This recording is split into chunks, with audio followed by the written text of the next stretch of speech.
When my son died, I thought the worst was behind me, until I got a call from his wealthy boss. I found something. Come over now, and don't tell your daughter-in-law. It seems you're in danger too. One question flashed through my mind. What could be so terrible? But when I walked into the office and saw it with my own eyes, I froze. Before we continue, please subscribe to the channel and let us know where you are listening in the comments. I stood at the living room window, watching the last mourners drift toward their cars.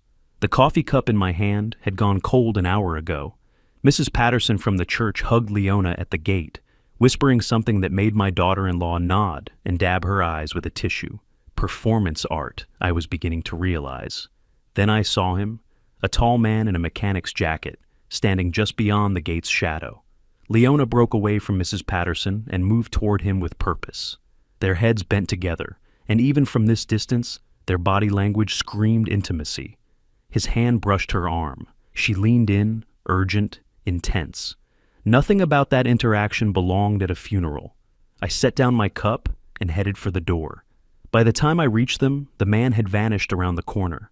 Leona turned, and her face transformed instantly, grief sliding back into place like a mask she'd perfected. Leona? Who was that? Tears materialized in her eyes. Actual tears. Oh, just someone from the funeral home, confirming final arrangements. He wasn't wearing funeral home attire. A flash of irritation crossed her features before disappearing. Dad, I'm exhausted. Can we not do this now? I let it drop. 35 years as a fire inspector taught me when to push and when to observe. I watched her walk back inside, phone already in her hand, before she cleared the doorway. The next 2 hours passed in a blur of casseroles and condolences.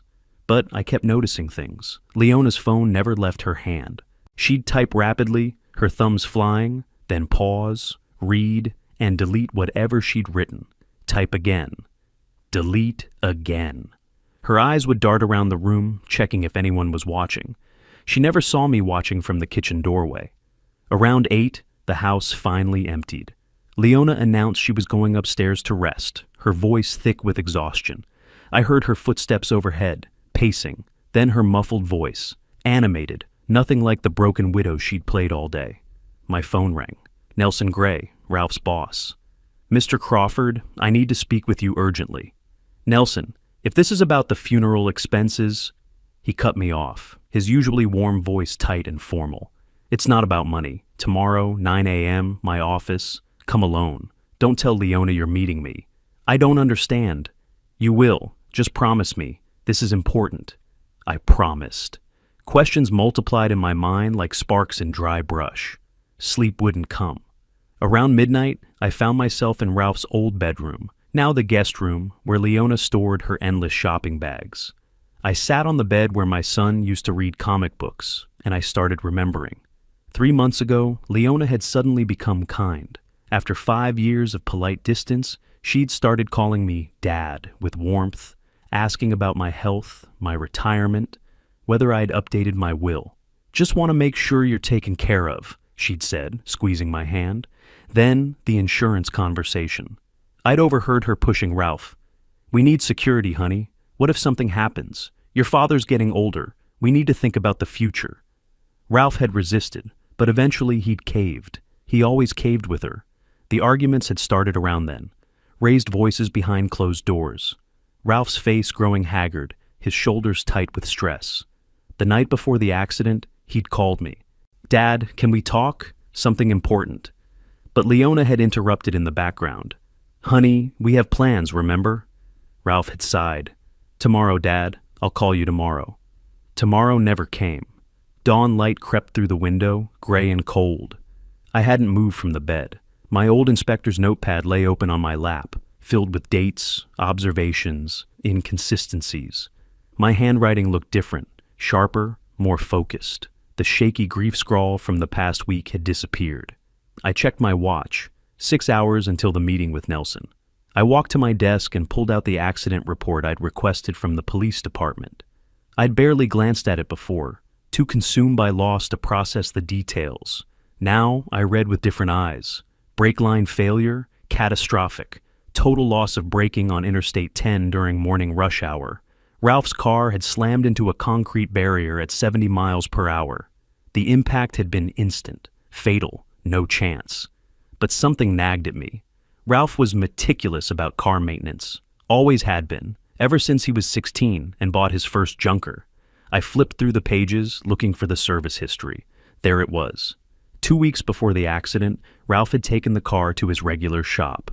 Full service, new brake fluid, complete inspection. Everything passed. I stared at that line until the words blurred. Brake lines don't deteriorate in 2 weeks. The thought arrived fully formed, delivered by 3 decades of investigating suspicious fires, of distinguishing accident from arson. I knew premeditation when I saw it. I knew the difference between bad luck and deliberate sabotage. Someone had touched those brakes after the service. I reached for my coffee, realized I was still holding the cold cup from yesterday. My hands were steady now. Not the trembling hands of a grieving father, but the steady hands of an investigator with a purpose. Upstairs, Leona's alarm went off. I heard her moving around, starting her morning routine. In a few hours, she'd come downstairs with her widow's face on, and I'd have to pretend I still believed it. But first, I needed to hear what Nelson had discovered. I needed to know what my son had been trying to tell me. I folded the accident report and slid it into my jacket pocket. The notepad went into my other pocket. Evidence, timeline, questions. The house was waking up around me, but I felt completely alone. My son was dead. My daughter-in-law was a stranger. And somewhere in the space between those two facts lay a truth I wasn't sure I wanted to find. But I was going to find it anyway. I came downstairs at 7:30 to find Leona in the kitchen making breakfast. Eggs, toast, fresh coffee. The domestic scene perfectly staged. She smiled when she saw me, but her eyes were on her phone, lying face down beside the stove. "Good morning, Dad. You look tired. Did you sleep at all?" "Some." I poured coffee, keeping my movements casual. "I have some errands today. Banking, paperwork." She glanced up, interested. "Oh, anything I can help with?" "Just boring administrative things. Should be back this afternoon." "Perfect." Her smile widened. "When you get back, we should talk. About the house, finances, planning for the future." "Sure, this afternoon." She turned back to the eggs, humming softly. "I'll make your favorite dinner, pot roast." I took my coffee to the table, watching her reflection in the window over the sink. The moment she thought I wasn't looking, her face went blank. She picked up her phone, typed something quickly, and smiled. A real smile, nothing like the careful expression she wore for me. 20 minutes later, I backed out of the driveway. In the rearview mirror, I saw her standing at the window, phone pressed to her ear, animated and laughing, not even a trace of grief. Gray Construction occupied a modern glass building in Phoenix's business district. Nelson's assistant was waiting for me in the lobby, no pleasantries, just a swift escort to a conference room on the 3rd floor. Nelson entered 30 seconds later, looking like he'd slept in his car. He locked the door behind him. "Thank you for coming. What I'm about to show you will be difficult. Just show me." He hesitated, his hand on a tablet resting on the table. "I should have brought this to you sooner. I kept hoping I was misreading the situation." "Nelson, show me." He tapped the screen, and video footage appeared. Security camera, parking lot, timestamp from 7 days before Ralph's accident. My son paced beside his car, phone pressed to his ear. Even without audio, his fury was obvious. Jaw clenched, free hand gesturing sharply. Nelson adjusted something, and sound crackled through the speakers. Ralph's voice strained and loud. "I told you no, Leona. I won't sell Dad's house. That's insanity. He raised me there." Silence. Leona's response was inaudible, but Ralph's face crumbled like paper in fire. "I don't care about the money. Family isn't for sale." He ended the call and sat in his car for 10 minutes, head in his hands. The footage continued, showing my son crying in an empty parking lot, completely alone. Nelson stopped the playback. This was recorded 7 days before the accident. My throat had closed up. Play it again. We watched it 3 more times. Each viewing revealed new details, the way Ralph's hands shook, how he kept looking at his phone like he was expecting another call, the defeated slump of his shoulders when he finally drove away. Nelson crossed to his desk and opened a safe built into the wall. He pulled out a manila envelope, worn at the edges. "Ralph left this with me 5 weeks ago. His instructions were specific.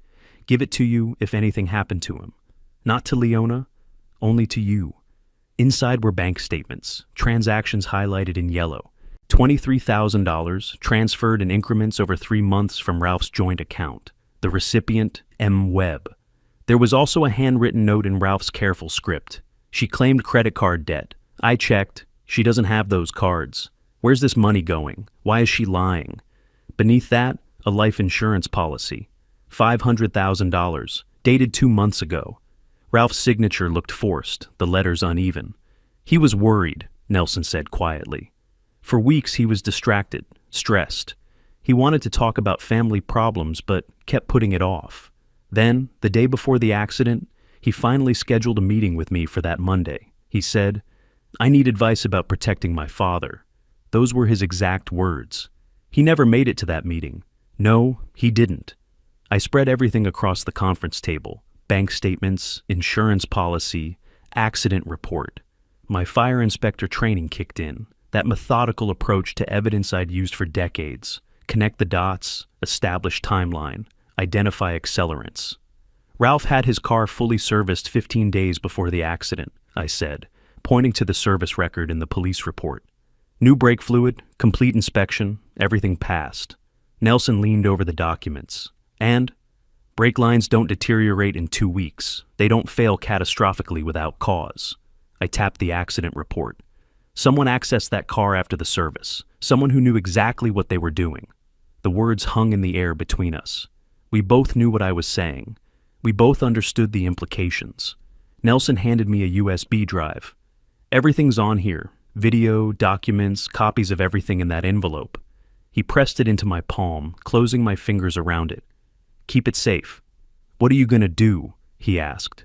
I looked at the photos of my son, at the evidence of betrayal spread across the table, at the timeline that pointed to premeditated murder. Find out exactly what happened. All of it. Every detail.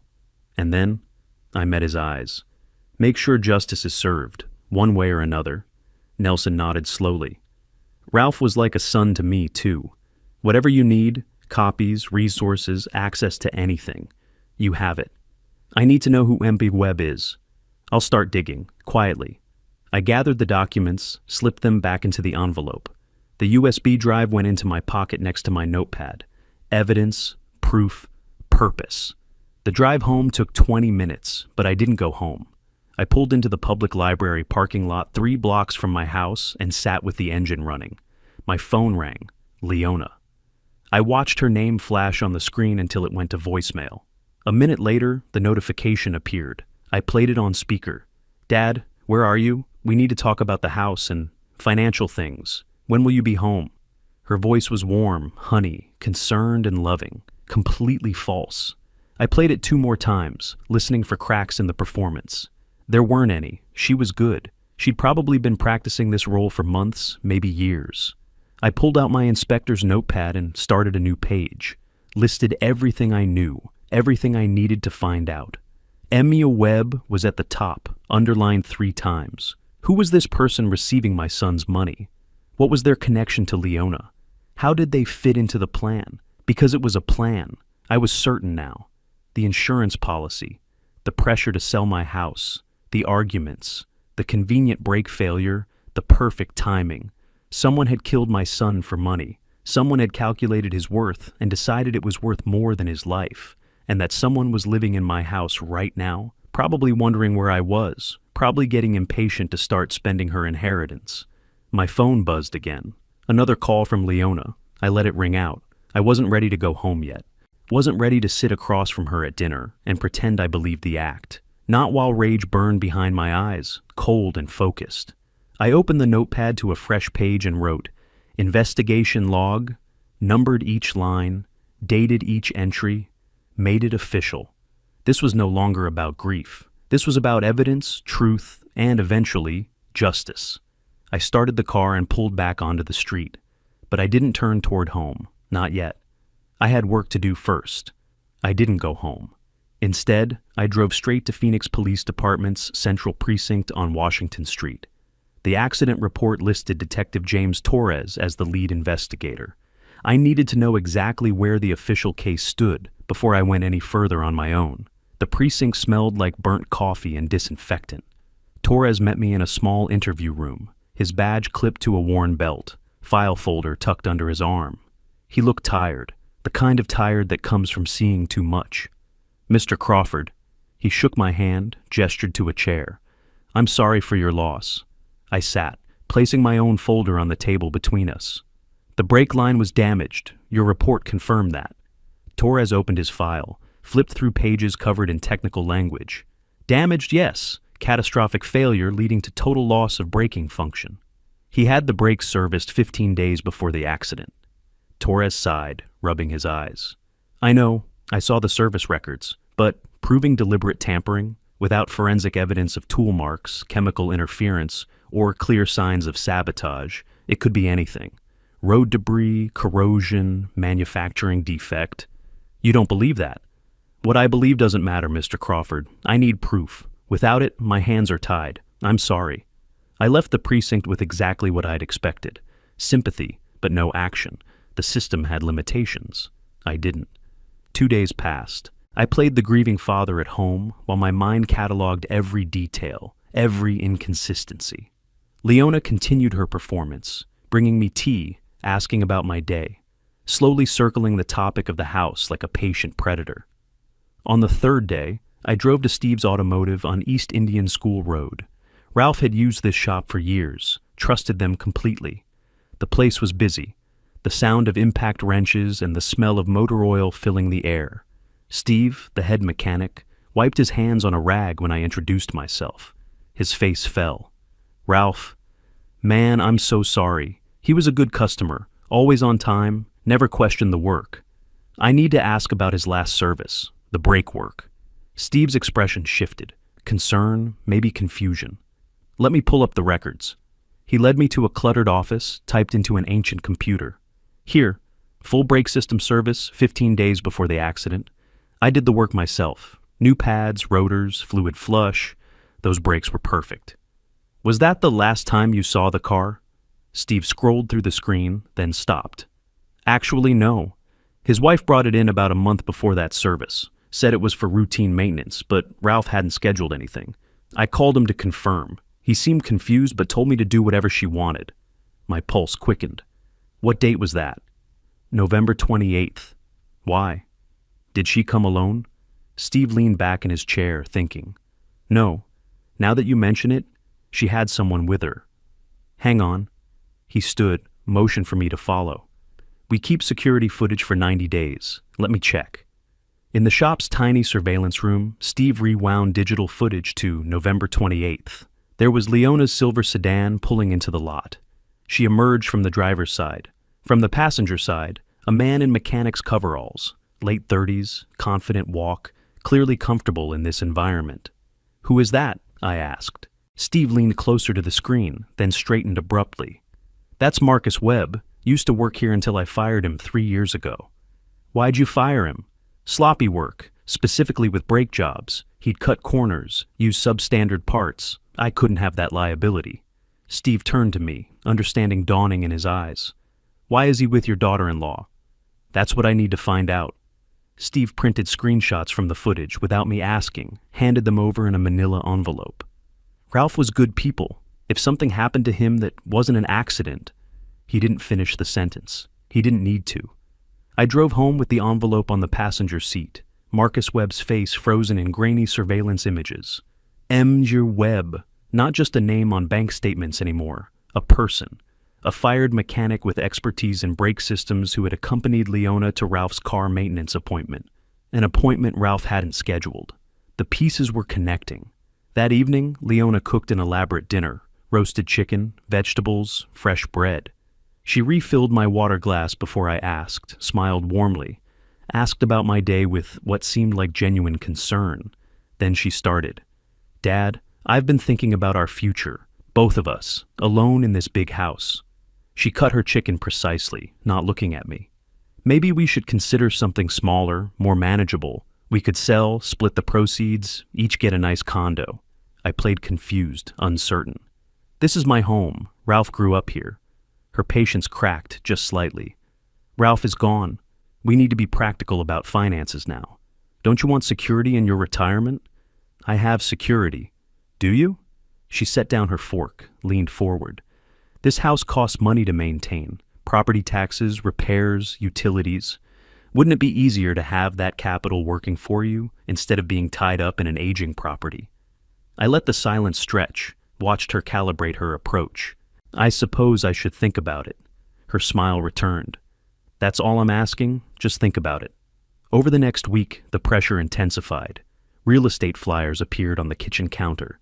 She mentioned the house was worth at least $380,000, talked about simplifying, brought home brochures for senior living communities with activities and medical staff on site. She was positioning herself, playing the devoted daughter-in-law while maneuvering for inheritance.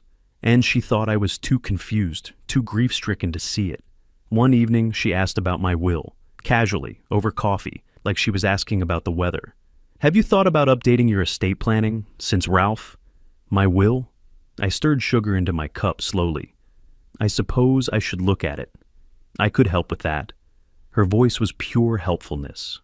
Make sure everything's in order, for your peace of mind. That's kind of you. I'll think about it. She reached across the table, squeezed my hand.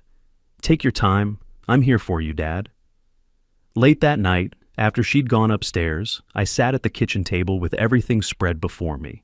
Photos of Marcus Webb, bank statements showing $23,000 transferred to him, service records from Steve's shop showing Leona's unauthorized visit with Marcus, the accident report with brake line failure highlighted in yellow. The circumstantial evidence was strong, the pattern was clear. But Detective Torres had been right. I needed more. I needed proof of conspiracy, proof of intent, proof that would hold up in court. I opened my laptop and typed "Private Investigators, Phoenix, Arizona" into the search bar. If the police couldn't help, I'd build the case myself. I needed surveillance, recorded conversations, documentation of Leona's relationship with Marcus. I needed them to reveal themselves. The clock showed 1:47 a.m. Tomorrow I'd start making calls. I photographed every document, uploaded everything to a secure cloud drive, created folders labeled with dates, backed up the backup, no assumptions, only evidence. Above me, the house creaked as Leona shifted in bed. She was sleeping soundly, probably dreaming about insurance money and real estate proceeds. Let her dream. Let her think she was winning. Soon, very soon, she'd wake up to find the trap had already closed. By 9 the next morning, I'd called 3 private investigation firms. The first 2 sounded like they worked out of their cars. The third, Chen Investigations, had a professional receptionist and licensing credentials I could verify online. Sarah Chen met me at a coffee shop in Scottsdale, 20 miles from my neighborhood. Neutral territory. She arrived exactly on time, mid-40s, sharp eyes, no wasted movement. We sat in a corner booth away from the windows. You mentioned surveillance on your daughter-in-law. She pulled out a tablet, opened a notes app. What are we documenting? I'd rehearsed this. I suspect she's having an affair. More than that, I believe she may have been involved in my son's death. I need documentation of her activities and her relationship with a man named Marcus Webb. Sarah didn't flinch. Time frame? As long as it takes, but I need results within 2 weeks. 2,500 retainer. If she's meeting someone regularly, I'll have proof within a week. Her voice was steady, matter of fact. Photos, video if possible, audio recordings where legal, daily text updates on activity. I pulled out my checkbook, wrote $2,500 without hesitation. My retirement savings had been for security. This was security, just not the kind I'd imagined. If they're planning something, Sarah said, pocketing the check, they'll talk. People always think they're more careful than they are. The next 7 days tested every ounce of my patience and acting ability. At home, Leona escalated her campaign. She brought a real estate agent to just look at the house, got it appraised at $380,000. She showed me listings for senior communities with golf courses and weekly activities. She was simultaneously sweet and persistent, wearing me down like water on stone. I played my part carefully. I suppose you're right about the maintenance, I said, watching her eyes brighten.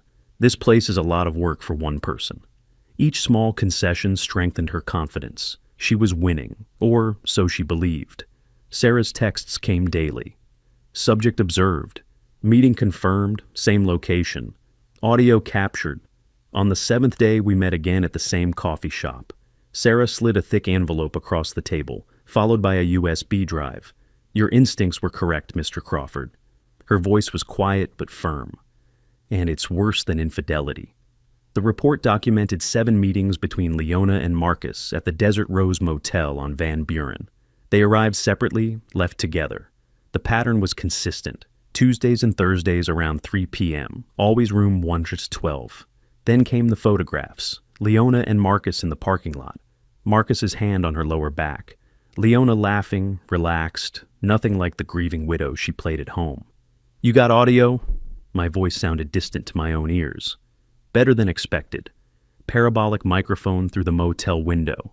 They thought they were secure. Sarah tapped the USB drive. Everything's on here. But, Mr. Crawford, you should prepare yourself. What they're discussing goes beyond a fare. I paid for the coffee, took the envelope and drive to my car. Sat in the parking lot with my laptop open, earbuds in. Marcus's voice came through first, rough and impatient. The cops found nothing. You're clear on that. Now you need to move on the old man. Leona's response was casual, almost amused. I'm working on it. He's starting to trust the idea of selling the house. Trust? Just get him to sign the deed over. Once you have the house and the insurance money, we're done with this place. Arizona in February is miserable anyway. Give me 2 more weeks. He's old, confused since Ralph died. He'll sign whatever I put in front of him. I sat completely still, listening to my daughter-in-law call me the old man, discuss me like I was an obstacle to remove rather than a person. She wasn't grieving. She was executing a plan. And that plan included Ralph's death. The recording continued, Marcus asking about my will, Leona saying she was working on that too. Their laughter when Marcus suggested I might have an accident if I didn't cooperate. My hands shook, the only external sign of the rage burning through my chest. But I didn't break. I didn't scream or punch the dashboard. Instead, I thought, this is evidence. This is proof of conspiracy.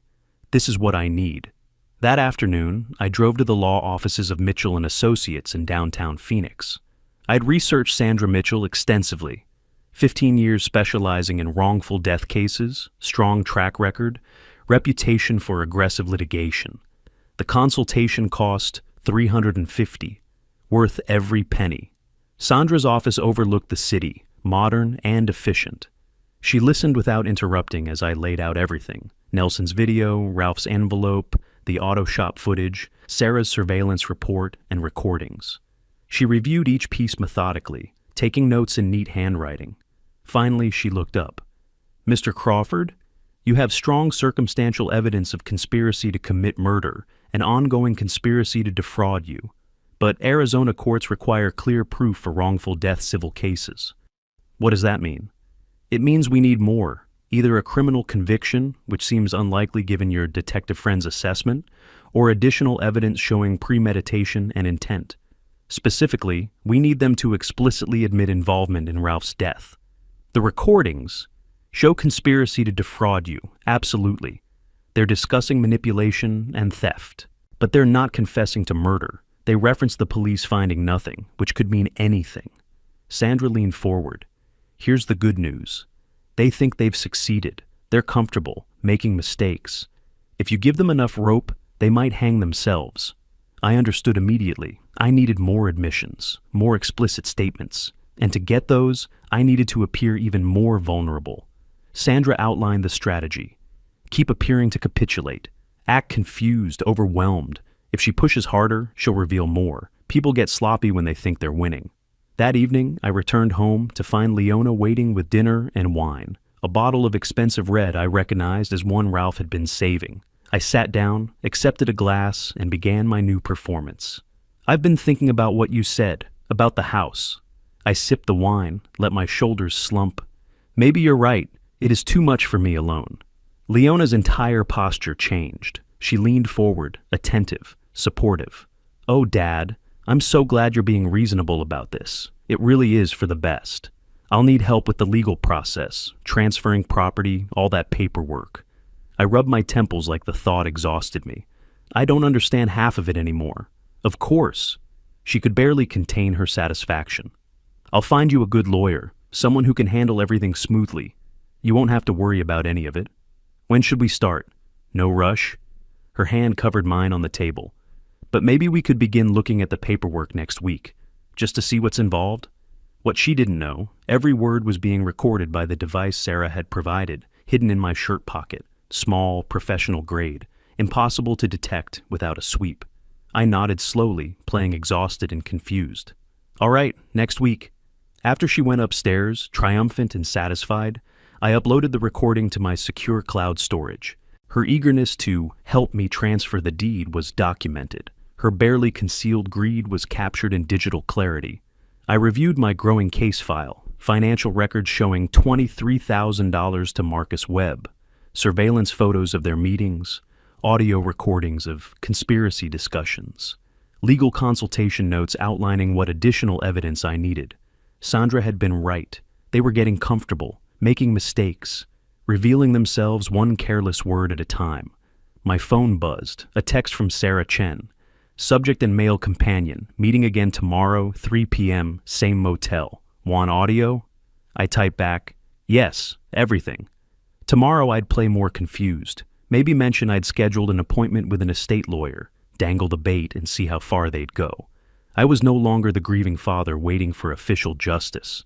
I was building an airtight case, documenting every lie, recording every conversation, gathering evidence piece by methodical piece. And soon, very soon, I'd have enough to destroy them both. The morning after my performance with Leona, I sat at my desk reviewing Ralph's envelope again. The bank statements showed $23,000 to EMSA Webb, but that was only what Ralph had discovered. There could be more, hidden transfers, other accounts, layers of deception I hadn't uncovered yet. Sandra Mitchell had mentioned forensic accounting during our consultation. I spent 2 hours researching certified fraud examiners in Phoenix. Martha Price's credentials stood out. 20 years experience, specialized in marital asset investigations, detection of financial fraud. Her website showed case studies of uncovered embezzlement, hidden accounts, forged documents. I called at 9. By 10, I was sitting in her Tempe office. Martha was methodical, precise, no wasted words. You're requesting a comprehensive forensic audit of your son's marital accounts? I need to know where money went. All of it. She studied me across her desk. This type of investigation can uncover uncomfortable truths. Are you prepared for what I might find? I already know what you'll find. I need documentation that will stand up in court. Then I'll give you exactly that. 2 weeks. She quoted $200 per hour, estimated $4,000 total. I'll need account information, authorization as executor of your son's estate, and any documentation you already have. I provided everything, wrote the check without hesitation. This was what retirement savings were for, truth and justice, not comfort and security. While Martha worked, Leona's campaign intensified. 3 days after hiring Martha, I came home to find a professional woman with a clipboard walking through my house, measuring rooms, photographing features.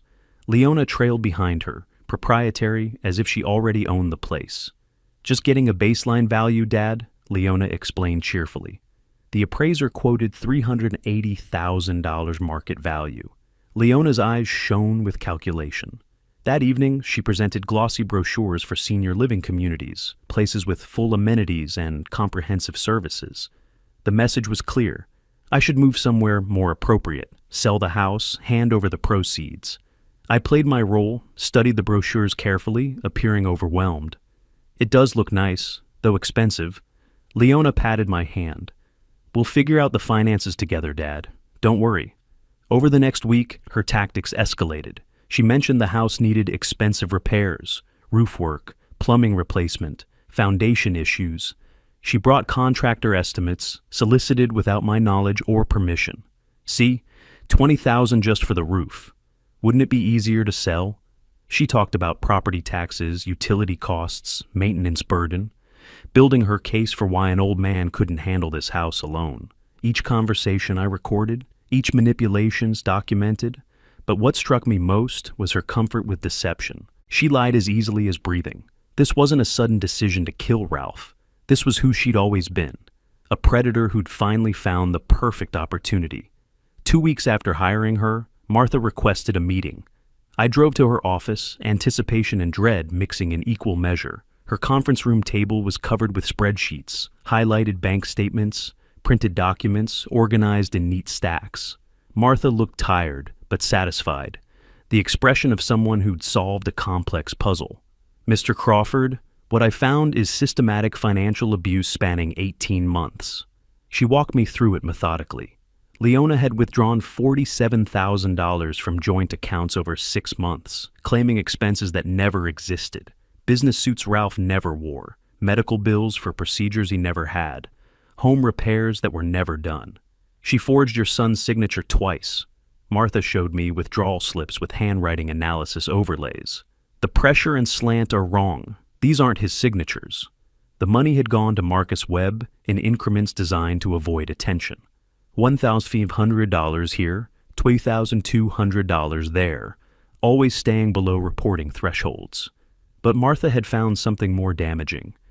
Email correspondence between your daughter-in-law and Marcus Webb. She turned her laptop toward me. Marcus used his personal email carelessly, linked it to an online purchase that was charged to your son's credit card. That's how I traced the account. She pulled up the emails, recovered through the credit card trail. October, Marcus writing, got the parts, brake fluid line adapter, pressure gauge, should work clean. Leona's response, make sure nothing looks tampered, has to be accidental. November, Marcus asking about the timeline, Leona responding, after the insurance increase goes through, February at earliest. December, Marcus complaining about waiting, Leona saying, it has to look natural, yes, patience. January 16th, 4 days before Ralph's death. Wednesday morning, he always takes Interstate 10 to the job site. Route is perfect, high speed, traffic, difficult to investigate. I sat completely still, reading their clinical discussion of murdering my son. They'd planned it like a business transaction, purchased equipment, chosen the location, waited for optimal timing. Martha's voice was gentle. I'm sorry, this is premeditated conspiracy to commit murder. You need to take this to the police immediately. I drove home in afternoon traffic, the report and USB drive on the seat beside me. I didn't feel grief anymore. That had burned away over the past weeks, leaving something colder and more focused. The kind of fury I used to feel investigating arson cases where someone deliberately set fires that killed people. Calculated evil deserved calculated response. Leona had killed Ralph for insurance money and inheritance. She'd planned it for months, and now she was trying to steal everything I had left. I wouldn't let emotion compromise the case. I'd build it piece by methodical piece until it was unbreakable. Then I'd destroy her completely within the law. That evening, I came home to find Leona cooking pot roast, my favorite meal. She was celebrating privately, I realized. She thought she'd won. I've been thinking more about those senior communities, I said, playing exhausted. Maybe I should visit one, see what they're like. Leona's smile could have lit the entire room. Oh, Dad, that's wonderful. I'll schedule tours for next week. You'll love them. So much easier than maintaining this old place. She served dinner, poured wine, talked about our future, by which she meant her future, funded by my assets and Ralph's death. I nodded, agreed, asked appropriate questions. Every word recorded, every manipulation documented. She had no idea the trap was closing around her. After she went to bed, I sat at the kitchen table reviewing Martha's report one more time. The emails were explicit. Premeditation, method, timeline, motive clearly established. Combined with Sarah's surveillance recordings, the auto shop footage, Ralph's posthumous warnings, and the accident report, I had a comprehensive case. Tomorrow, I'd call Sandra Mitchell and request an immediate meeting. It was time to involve Detective Torres officially, not as a skeptical investigator closing an accident case, but as a detective receiving evidence of first-degree murder conspiracy. I photographed the key pages, uploaded everything to my secure cloud storage. My phone showed 11:43 p.m. Ralph had died 42 days ago. Tomorrow, his killer's world would begin collapsing. I closed the report and allowed myself one moment of satisfaction. Justice was coming.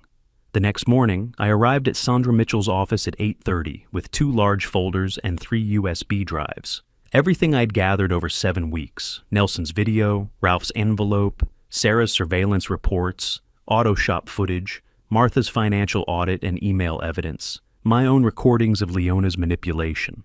Sandra cleared her conference room table and spent 2 hours reviewing it all methodically. She made notes, cross-referenced dates, created a timeline on her legal pad. Finally, she looked up. "Mr. Crawford, this is one of the most comprehensive circumstantial cases I've seen." She tapped the printed emails. "You have motive, opportunity, means, premeditation, ongoing conspiracy, and explicit written discussion of the murder. We need to take this to Detective Torres immediately." He closed the case. He'll reopen it when he sees these. Sandra reached for her phone. "This isn't just wrongful death material. This is criminal evidence, multiple felonies." Torres agreed to meet that afternoon. Sandra drove us to Phoenix Police Department's Central Precinct. We sat across from Torres in the same interview room, where he'd told me his hands were tied. He looked different now, more attentive, his detective's instincts engaged rather than just processing paperwork. Sandra presented the evidence chronologically. Financial fraud over 18 months, the emails discussing break parts and timing, surveillance of ongoing conspiracy to defraud me, Leona's pressure campaign to steal my assets. Torres reviewed the emails carefully, particularly the January 16th message. Wednesday morning, Interstate 10. He pulled out Ralph's accident report, checked the details. Ralph died Wednesday, January 19th, morning rush hour, on Interstate 10. His expression hardened. "This changes everything. These emails are direct evidence of premeditated conspiracy to commit murder." He looked at me, and I saw genuine regret in his eyes. "Mr. Crawford, I apologize for closing the case prematurely. I should have dug deeper. Can you act on this now?" "I'm reopening as a homicide investigation, full resources." He stood, collected the evidence. "I'll need to keep these originals. You have copies?" "Everything's backed up digitally." "Good. I'll be in touch within 48 hours. We're going after both of them." Torres moved quickly. Within 2 days, he obtained warrants for Marcus Webb's phone records, email accounts, financial transactions, purchase history. Marcus was brought in for questioning on March 3rd. Sarah Chen called me that evening. Marcus arrived at the precinct confident, left 3 hours later looking like he'd seen death. Torres had confronted him with everything: the emails, money transfers, auto shop footage showing him with Leona at Ralph's car. Marcus had lawyered up immediately, stopped talking, but his reaction had confirmed guilt. Police established surveillance on both Marcus and Leona, though I kept this information from her. At home, I continued playing the confused old man considering selling his house. 5 days later, March 5th, Sarah called urgently. "Marcus just showed up at Leona's location. You need to see this." She sent real-time video. Marcus arrived at a coffee shop where Leona was waiting, his body language radiating fury. Even from Sarah's distant position with telephoto lens, his agitation was obvious. They talked briefly, then moved to Marcus's truck in the parking lot, seeking privacy. They didn't know Sarah had positioned a backup audio device underneath the vehicle the day before, anticipating exactly this scenario. The argument was explosive. Marcus' voice rising. "You said the old man would sign. You promised this would be over. Now cops are asking about emails, about brake parts I bought. What did you do?" Leona trying to calm him. "They don't have anything solid. Just stay quiet." "Stay quiet? They showed me pictures of us at that motel. They know about the money." His voice cracked. "When are we getting paid? Where's the insurance check?" "It hasn't arrived yet. These things take time." "It's been 7 weeks. Something's wrong." The argument escalated. Leona tried maintaining control, but she was cracking too under the pressure. Then Marcus said it. "I did what you asked. I cut that brake line clean, made it look like corrosion. You said we'd be set after the insurance came through." Leona's response was urgent, panicked. "Keep your voice down, you idiot." But it was too late. Sarah's recorder had captured everything. Marcus had just confessed to sabotaging Ralph's brakes. Leona hadn't denied it. She'd confirmed it by telling him to be quiet. Sarah texted me, "Got it. Full confession on audio." I forwarded it immediately to Torres. Within an hour, he texted back, "Warrant issued for Marcus Webb, conspiracy to commit murder. Moving on, Leona Crawford tomorrow." While Torres prepared criminal charges, Sandra prepared civil action. We spent 2 days finalizing the wrongful death lawsuit against both Leona and Marcus. We're filing for $2.5 million, Sandra explained. $1 million for loss of Ralph's companionship and support, $500,000 for emotional distress, $1 million punitive damages. I don't need their money. This isn't about need, it's about justice, taking everything she killed your son for. Sandra met my eyes. She gets nothing. No insurance, no house, no inheritance. Exactly. Sandra also filed a formal challenge to the life insurance payout. She submitted all evidence to the insurance company with a legal brief. Beneficiary participated in insured's murder, therefore disqualified under Arizona law. The insurance company's legal department responded within 48 hours. Payment. Suspended pending criminal investigation outcome. Leona didn't know yet. The check hadn't arrived, and she assumed it was processing delays. But her primary motive, the insurance money, was now blocked. Everything she'd killed Ralph for was slipping away. March 10th, 5 days after Marcus's recorded confession. 2 days before Torres planned to execute arrest warrants. I sat at dinner with Leona, who'd been noticeably tense all week. She'd been calling Marcus repeatedly. He wasn't answering. She didn't know he was in hiding, terrified of imminent arrest. "Dad," she said, forced cheerfulness straining her voice, "I think we should move forward with the house sale. I found a real estate agent who—" I interrupted gently. "Actually, Leona, I've been thinking. I'm not ready to sell." Her face froze. "What? But you agreed." "I said I'd think about it. I've thought about it. This is Ralph's home. I'm staying." Leona's mask cracked. Anger flashed across her features before she controlled it. "That's not practical. You can't manage this place alone." I met her eyes steadily. "I'll manage just fine." "You're being unreasonable. It's my house, Leona, my decision." She stood abruptly, dishes clattering. "Fine. Stay in your falling-apart house. See if I care." She left the kitchen, her footsteps heavy on the stairs. That night, I received a text from Torres. "Arrest warrant signed, executing tomorrow, 6 a.m. Stay home, stay safe. Justice for Ralph is coming." I sat in my darkened living room, the house quiet around me.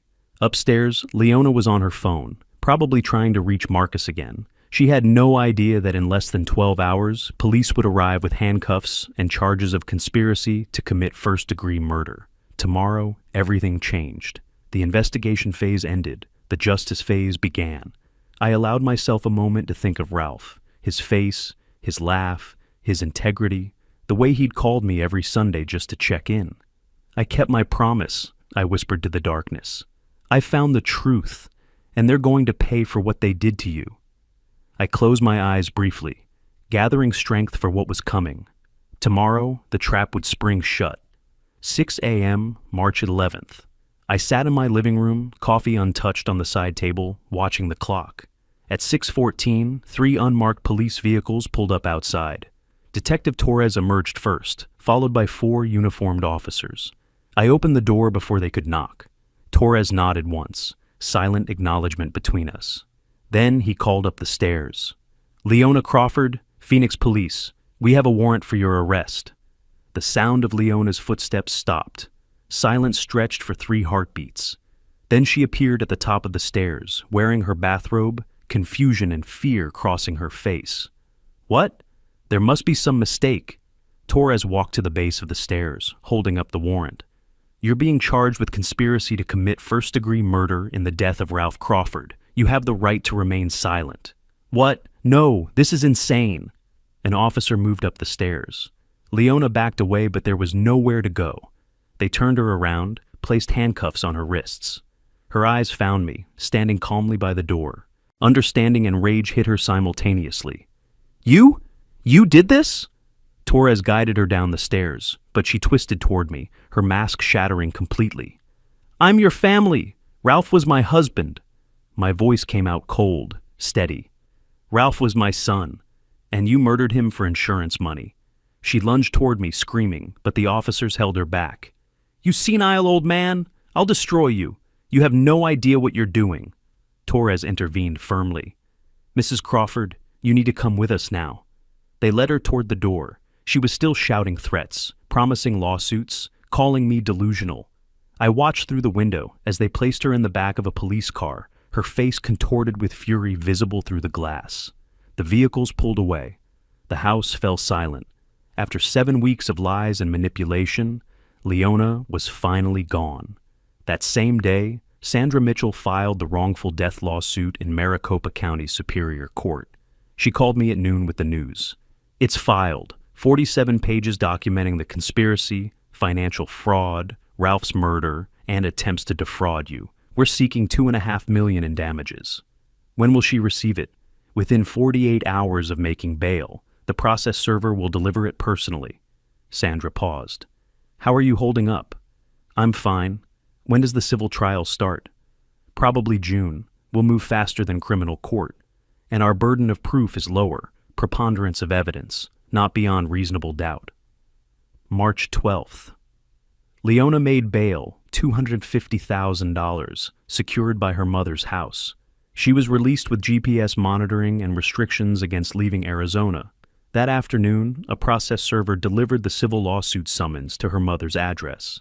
According to his report, Leona's reaction was extreme emotional distress. She called me an hour later. I didn't answer. She left a voicemail, her voice alternating between tears and rage. How can you do this to me? I loved Ralph. I loved you like a father. This is betrayal. You're going to regret this. I listened once, then deleted it. Sandra advised me to block Leona's number. Document any contact attempts. It supports our case that she's harassing you. Within days, Leona retained Bruce Kendrick, a criminal defense attorney with a reputation for aggressive tactics. His retainer was $15,000, money she scraped together by draining her remaining accounts and borrowing from her mother. Kendrick immediately filed a motion to dismiss the civil case, arguing it should be stayed pending criminal trial outcome. Sandra had anticipated this. At the hearing, she argued persuasively that civil and criminal cases were independent, involved different standards of proof, and I had every right to pursue civil damages regardless of criminal proceedings. The judge denied Kendrick's motion. The civil case would proceed. Meanwhile, Marcus Webb was spiraling. He hadn't been arrested yet. Prosecutors were building their case, but he knew it was coming. Sarah Chen, still conducting surveillance at my request, documented 3 meetings between Marcus and Leona during the next 2 weeks. In the most heated exchange, recorded through a parabolic microphone, Marcus shouted, "You said this would be easy money. Now I'm looking at murder charges. We need to run." Leona slapped him. "Running makes us look guilty. My lawyer will handle this." "Handle it? I cut the brake line. On your orders." "Shut up. They're probably listening." Their partnership was fracturing under pressure, exactly as I'd hoped. March 25th. The insurance company's legal department sent formal notification to Leona. Her claim for the $500,000 death benefit was denied pending outcome of criminal investigation. Arizona law prohibited beneficiaries from profiting from the insured's murder. If convicted, she'd never see the money. If acquitted criminally but found liable civilly, she still wouldn't see it. The letter devastated her. She called me again, using her mother's phone since I'd blocked her number. This time, I answered. "The insurance money." Her voice was breaking. "They won't pay." My response was measured. "You killed Ralph for money you'll never receive. That's justice." Silence on the line. Then, "You did this. You poisoned them against me. I gave them evidence of conspiracy to commit murder. You did this to yourself. Please." Desperation crept into her voice. "Drop the lawsuit. I'll leave Arizona. You'll never see me again. You're going to face justice for what you did to Ralph. Every penny you stole, every day in prison, every consequence you deserve." I hung up. That evening, I sat in my quiet home reading the insurance denial letter Sandra had forwarded. Every financial motivation Leona had was gone. The insurance money, blocked. My house, protected by the pending lawsuit. Ralph's estate, frozen by probate court pending investigation.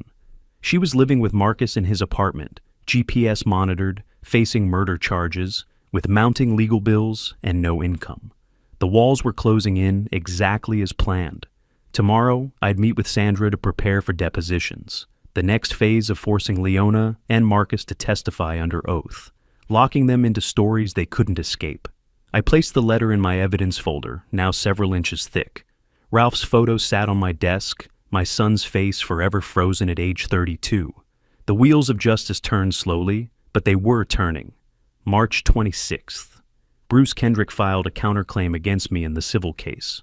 Emotional abuse, elder manipulation, wrongful use of legal process. He sought $100,000 in damages. The claim alleged I'd coerced Leona into staying in my home, psychologically manipulated her after Ralph's death, and was now weaponizing the legal system against a grieving widow. Sandra called immediately. They're desperate. This is standard defense tactic. Attack the victim, flip the narrative. Don't worry, it's baseless. She filed a motion to dismiss within 48 hours, attaching my recordings of Leona's manipulation attempts, Sarah's surveillance footage, and the explicit email evidence of murder conspiracy. The hearing was set for 2 weeks out. While the countersuit motion was pending, Sandra filed for a temporary restraining order against Leona, arguing she posed a danger based on her threats during arrest and subsequent voicemails. April 3rd, the restraining order hearing. Bruce Kendrick argued Leona was no threat and was being persecuted by a vindictive old man. Sandra presented the arrest video showing Leona's violent reaction, transcripts of threatening voicemails, and expert testimony about patterns of behavior in conspiracy cases. The judge's decision was swift. Restraining order granted. Mrs. Crawford must maintain 500 feet distance from Mr. Crawford and his property. Additionally, she must vacate any claim to the property and remove her belongings within 48 hours. Leona had to leave the house she'd planned to inherit. April 5th. I stood on my porch watching Leona arrive with Marcus in a U-Haul truck. A police officer supervised per the restraining order. Leona moved quickly, angrily throwing items into boxes. She took Ralph's clothes she had no right to, and personal items. When she tried to take Ralph's laptop, the officer stopped her. "That's estate property, ma'am. You can't remove it." Leona glared at me across the yard. I didn't react. Just watched as she loaded the truck, her movement sharp with fury. Marcus looked defeated, hunched, avoiding eye contact with everyone. They finished in 90 minutes. As the truck pulled away, I felt the house exhale. I walked through the rooms she'd occupied, opening windows, letting fresh air replace her presence. Then I changed every lock she'd ever had access to. Physical reclamation of my space. Without structure, without the house, without money, Leona started unraveling. Sarah Chen's reports showed her living in Marcus's cramped apartment, fighting constantly. More critically, Leona was making terrible decisions. She sold Ralph's possessions online, his tools, his watch collection, personal items, for quick cash. Sandra immediately filed a motion citing her for dissipation of marital assets and theft of estate property. But Leona's biggest mistake was social media. Despite what must have been her lawyer's advice to stay offline, she posted photos on Facebook, images with Marcus, captions like, "Finally free," and "Real love doesn't judge." Pictures of new clothes, restaurant meals, projecting false happiness. Sarah screenshot everything. Each post undermined Leona's grieving widow defense. Mid-April, Detective Torres called with an update. Marcus Webb contacted the DA's office. He wants to discuss his options. Translation, he wanted a plea deal. Marcus is facing first-degree murder conspiracy charges, Torres explained. Potentially life in prison. But if he testifies against Leona, provides details about planning and execution, the DA might reduce charges to second degree or even manslaughter. He's going to flip on her. Will that help the civil case? Absolutely, Sandra confirmed when I called her. If Marcus testifies that Leona orchestrated everything, that she paid him to sabotage the brakes, that's direct evidence. It makes our case ironclad. April 18th, the hearing on Leona's countersuit. I attended with Sandra sitting in the back of the courtroom. Bruce Kendrick made his arguments, painting me as manipulative, Leona as victim. Then Sandra presented her response. She played excerpts from my recordings, Leona pressuring me about the house, discussing my estate, manipulating me with false concern. She showed surveillance footage of Leona with Marcus at the motel, clearly not grieving. She referenced the email evidence of murder conspiracy. Finally, she addressed the judge directly. Your Honor, Mrs. Crawford's countersuit claims she's a victim of Mr. Crawford's manipulation. The evidence shows the opposite. She manipulated him, conspired to murder his son, attempted to steal his property, and is now attempting to use this court to avoid accountability. The judge's decision was swift. The countersuit is dismissed with prejudice. Furthermore, I'm sanctioning Mrs. Crawford's attorney for filing a frivolous claim. This court will not be used to perpetuate fraud. Sandra leaned toward me. We just won round 2. By late April, Leona was completely isolated. Her mother had distanced herself after seeing the evidence. Friends had disappeared. The media portrayal was universally negative. She was living in Marcus's apartment, GPS monitored, unable to work, draining what little money remained on legal fees. Marcus was barely speaking to her. Knowing he was about to betray her for a plea deal, her attorney had privately advised her the criminal case was very difficult. Lawyers speak for, "You're going to lose." April 30th. Detective Torres reached out one final time before trial preparations intensified. "I wanted you to know, we have enough for criminal charges against both defendants. Marcus's confession, the emails, the financial records, the auto shop footage. It's comprehensive. Marcus's deal is being finalized. He'll plead to second-degree murder conspiracy, serve 15 years, testify against Leona." Torres paused. "Her trial is scheduled for August. Your son would be proud of you, Mr. Crawford. You built this case brick by brick." I thanked him, but felt no pride. Only cold satisfaction at seeing justice's machinery in motion. That evening, I sat at my kitchen table with Sandra, reviewing preparation for the civil trial, scheduled to begin June 1st. Sandra spread documents across the table. Deposition transcripts showing Leona had invoked Fifth Amendment protection 47 times. Marcus's preliminary testimony from his plea negotiations. Expert reports on brake tampering, financial analyses. "We're ready," Sandra said. "More than ready. When we walk into that courtroom, we'll have the strongest wrongful death case I've ever seen." I looked at Ralph's photo on my phone. My son at graduation, smiling, proud, alive. In 2 months, a jury would hear what Leona did. They'd see the emails, hear the recordings, learn about the brake line sabotage. And they'd deliver a verdict that said Ralph's life mattered, that justice existed, that murder had consequences. I touched the phone screen lightly, my thumb against my son's face. "Almost there, son. Almost there." June 1st. I sat in the courtroom gallery behind Sandra Mitchell's table. The room was formal, wood-paneled, American flag in the corner. Leona sat across the aisle with Bruce Kendrick, wearing a conservative navy dress, attempting to project sympathy. But her eyes remained hard, angry. The jury, 12 citizens of Maricopa County, filed in. Sandra rose for her opening statement. "Members of the jury, the evidence will show that Leona Crawford and Marcus Webb conspired to murder Ralph Crawford for financial gain." Her voice was clear, methodical. "They planned it for months, purchased automotive parts to sabotage his vehicle, timed the murder after a life insurance increase. Then they executed their plan on January 19th, 2025. She paused, making eye contact with each juror. "Ralph Crawford died on Interstate 10 when his brakes failed catastrophically. It wasn't an accident, it was murder, and the defendants are responsible." The first week focused on establishing motive. Sandra presented bank records showing $47,000 transferred from Ralph and Leona's joint account to Marcus Webb over 6 months. Martha Price took the stand, professional and precise. She walked the jury through the systematic fraud, the forged signatures, the pattern of deception. Kendrick cross-examined aggressively, but couldn't shake her analysis. Next came the insurance policy. Documents showed Ralph's life insurance increased to $500,000 just 2 months before his death, at Leona's insistence. The insurance agent testified Ralph had seemed hesitant, but Leona pushed. "We need security for the future." I watched the jurors taking notes. They were following, understanding, seeing the pattern emerge. The second week presented the conspiracy itself. Sandra displayed the emails recovered by Martha Price on large screens. Marcus discussing brake parts.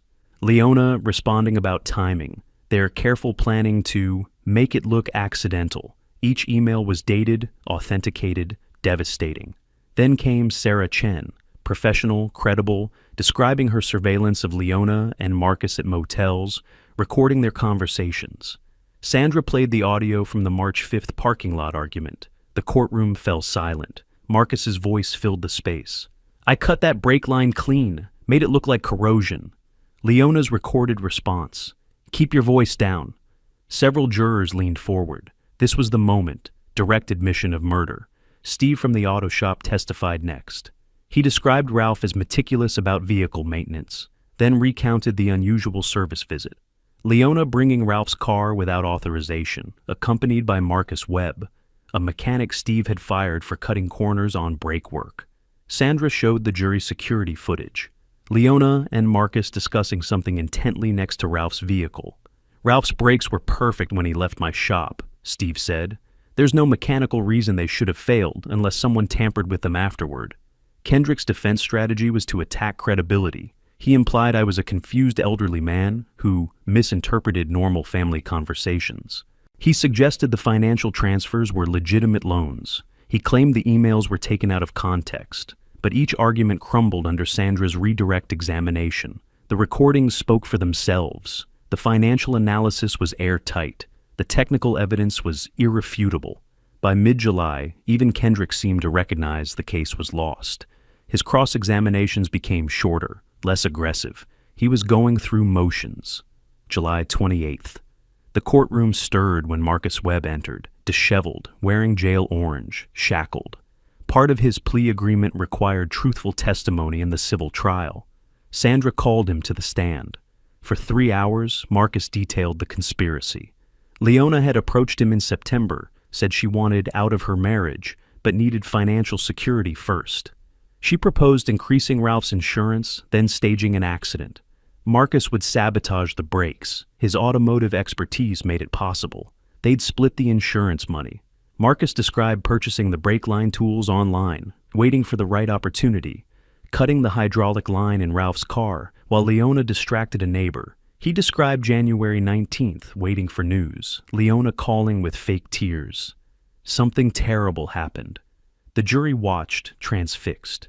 During Marcus's testimony, Leona began shaking her head, whispering urgently to Kendrick. As Marcus described her coldly calculating the timing for Ralph's death, she lost control. She stood, screaming, "You lying snake! You said you loved me! You said we'd be together!" The judge gavelled sharply. Kendrick tried to restrain her, but she was beyond reason. "I didn't force you to do anything. It was your idea, your plan." The judge ordered a recess. Bailiffs escorted the hysterical Leona from the courtroom. The jury had seen her mask completely shatter. When court reconvened, Leona was subdued, medicated, but the damage was done. Her outburst had confirmed everything Marcus said. August 18th. Sandra delivered her closing argument with quiet intensity. Leona Crawford murdered her husband for money. The evidence proves it beyond any doubt. Ralph Crawford was 42 years old. He had decades of life ahead. She paused. His father deserves justice. Ralph's memory deserves justice. And you, the jury, have the power to deliver that justice. Kendrick's closing was brief. He asked for mercy, suggested reasonable doubt, but his heart wasn't in it. Everyone in the courtroom knew it. August 20th. The jury deliberated for 4 hours. I waited in a courthouse conference room with Sandra, drinking bad coffee, not speaking much. When the bailiff called us back, my pulse quickened slightly. The jury foreman stood. In the matter of Crawford versus Crawford and Webb, we the jury find for the plaintiff. We find that defendants Leona Crawford and Marcus Webb are liable for the wrongful death of Ralph Crawford. The foreman read the damages. $1.8,900,000 for loss of companionship, $400,000 for emotional distress, $500,000 in punitive damages. I felt no triumph, only quiet satisfaction. Justice had spoken. After the verdict, reporters crowded the courthouse steps. Sandra made a brief statement praising the jury's consideration. I declined to speak. I walked to my car, got in, sat for a moment with my hands on the steering wheel. The verdict didn't bring Ralph back. Nothing could. But it proved his death wasn't meaningless. That accountability existed. That evil had consequences. My phone buzzed. Detective Torres. DA is moving forward with criminal charges immediately. Given the civil verdict, Leona's attorney is advising her to take a plea deal. It's over, Mr. Crawford. You won. I started the engine. One more chapter remained. The criminal sentencing. Then, finally, I could rest. August 21st, morning after the verdict. Detective Torres called with news. The DA met with Leona's attorney last night. Given the civil verdict and Marcus's testimony, they're offering a plea deal, 25 years without parole for conspiracy to commit first-degree murder. She's taking it. No trial. She can't win. The civil verdict established liability. Marcus testified under oath. Her courtroom outburst confirmed the conspiracy. Kendrick advised her that a criminal jury would give her life without parole. 25 years is the best she'll get. I absorbed this. No criminal trial meant no more courtroom appearances, no more reliving Ralph's death. It was ending. What about Marcus? 15 years per his agreement. He'll serve at least 12 before parole eligibility. August 25th. The criminal sentencing took place in the same courthouse. I attended, sitting in the gallery. Leona appeared in jail clothing, thinner, older looking than 7 months ago when this began.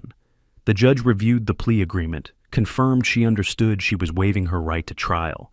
Then he asked if she had anything to say. Leona stood, read from a prepared statement. "I'm sorry for what happened. I made terrible choices. I take responsibility." The words were hollow, coached by her attorney, devoid of genuine remorse. The judge wasn't fooled. "Mrs. Crawford, you orchestrated your husband's murder for financial gain. You showed no mercy to Ralph Crawford. This court will show you none. 25 years in the Arizona Department of Corrections without possibility of parole." The gavel fell. Leona was led away. She didn't look at me. Marcus was sentenced the same day. His allocution was more genuine, voice shaking, tears visible. I can't explain why I agreed to help. Money, I guess. Stupidity. "I'm sorry to Mr. Crawford. I'm sorry to Ralph's memory. I'll spend every day of my sentence regretting what I did." The judge was slightly more lenient in tone, but the sentence stood. 15 years. Marcus would be nearly 60 when released. I watched both sentencings with no satisfaction, no anger, just the quiet knowledge that the legal system had functioned. Justice, imperfect but real, had been served. As I left the courthouse, a reporter asked how I felt. "I feel that my son's death has been acknowledged. That accountability exists. That's all I needed." 2 days after sentencing, Sandra called with the final financial piece. The insurance company has formally voided Leona's claim. They're attaching the $1.8 million civil judgment. Leona will never see a cent of that money. The state will seize her assets to partially satisfy the judgment. I didn't care about the money. The important thing was, Leona gained nothing from Ralph's death. No insurance payout, no house, no inheritance, nothing but 25 years in prison. The plan that began last September with dreams of wealth ended in complete destruction. August 28th. Nelson Gray visited me at home. We sat on the back porch, coffee in hand, watching the late summer afternoon. Nelson broke the silence. "Ralph would be proud of you. What you did. The investigation, the evidence gathering, seeing it through. That took courage." I shook my head slightly. "I just wanted the truth." "You got more than truth. You got justice." Nelson paused. "I'm establishing a scholarship at Arizona State University in Ralph's name, the Ralph Crawford Engineering Scholarship, for students who show integrity along with talent. That's who Ralph was." I felt my eyes burning, but didn't let tears fall. "Thank you." He'd like that.